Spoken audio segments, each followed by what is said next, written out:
Pageant lovers, narito muli ang ating updated top 10 highest ranking para sa araw na ito.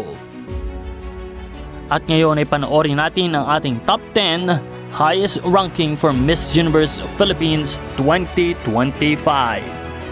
At number 10, Davao na merong 66,000 reactions.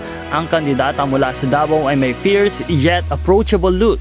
Malakas ang kanyang dating at kitang-kita sa kanya ang confidence at leadership na hinahanap sa isang beauty queen. At number 9 spot, Siargao with 68,000 reactions. Ang kandidata mula sa Siargao ay may beach babe vibes. Effortlessly beautiful and relaxed pero may dating. Ang kanyang natural na glow at charming personality ang nagpapalapit sa kanya sa mga fans.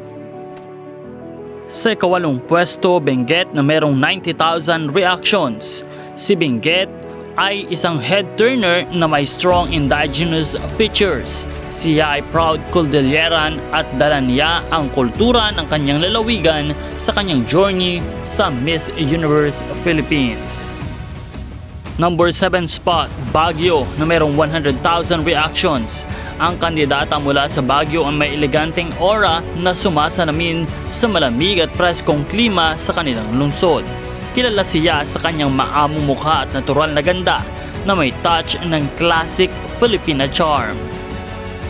At number 6, Sultan Kudarat na merong 136,000 reactions. Si Miss Sultan Kudarat Chelsea Fernandez ay merong fierce beauty. Siya ay may commanding presence at strong personality na isa sa mga katangian na hinahanap ng kanyang supporters. At number 5, Isabela na merong 140,000 reactions. Ang kandidata mula sa Isabela ay may matamis na ngiti at soft yet striking features. Siya ay kilala rin sa kanyang grace at elegance na siyang nagpapatingkad sa kanyang presensya sa kompetisyon.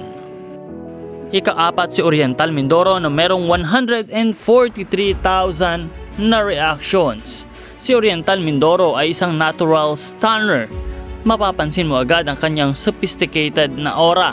Malakas ang kanyang social media following na patuloy na lumalakas habang papalapit ang koronasyon. Para naman sa ikatlong pwesto, Muntinlupa, Winwin Teresita Sen Marquez na mayroong 242,000 na reaction. Si Winwin Marquez ay patuloy na nagbibigay ng saya at kumpiyansa para sa kanyang mga taga-suporta kung kaya't patuloy din ang tumataas ang kanyang boto. At para naman sa ikalawang pwesto, Sinuloan Laguna, Iliana Marie Aduana na merong 253,000 reaction. Ang pambato ng Sinuloan Laguna ay isang crowd favorite. Siya ay may modern Filipina beauty at pinagsama ang pagiging classy at first. Malakas ang kanyang laban sa MUPH 2025 dahil sa kanyang charismatic appeal. At ang patuloy na nangunguna ay si Miss Quezon Province, 331,000 reaction.